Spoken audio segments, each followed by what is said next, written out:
السلام عليكم، ازيكم؟ عاملين ايه؟ يا رب كلهم بخير. ايه رايكم في سندوتش الطرب الجامد ده؟ ما خدش مني وقت خالص، وطريقه سهله قوي وطعمه خيال. تعالوا اقول لكم عملته ازاي. حضرت نص كيلو لحمه مفرومه، عليها بصلايه متوسطه مفرومه، حطيت الملح، حطيت بهارات لحمه، حطيت فلفل اسمر، معلقه صغيره زعتر، حطيت معلقتين زيت زيتون، واكتفيت بكده. لو عايزه تزودي اي حاجه براحتك على حسب ما انت ما بتحبي. قلبتهم كويس قوي وركنت المكونات ساعة تقريبا في التلاجة.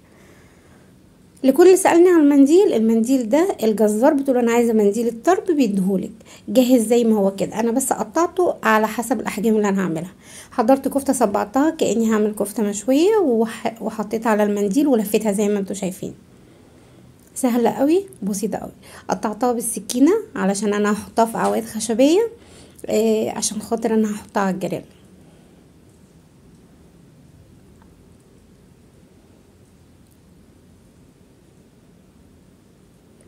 حضرت الجريل بتاعي وحطيت فيه معلقه كبيره زيت ذره، وابتديت احط بقى وحدتين كده حبهان يدوا ريحه ويدوا طعم كمان. وهبتدي احط طبعا الطرب بتاعي على الجريل. انا هسخن الجريل شويه واحط الطرب بتاعي. عايزه اقول لكم الريحه ما شاء الله كانت جميله جدا وطعمه حلو قوي، واسرع وصفه ممكن تعمليها واسرع اكله ممكن تعمليها. لو عجبكم الفيديو ما تنسوش اعملوا لي لايك وكومنت حلو، ولو اول مره تدخلوا القناه اعملوا لي سبسكرايب.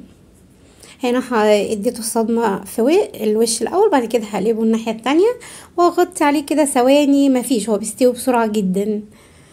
هنا حطيته على العيش الشامي. حطي شويه خضره والف هنا وشفا. استناكم في فيديو جديد.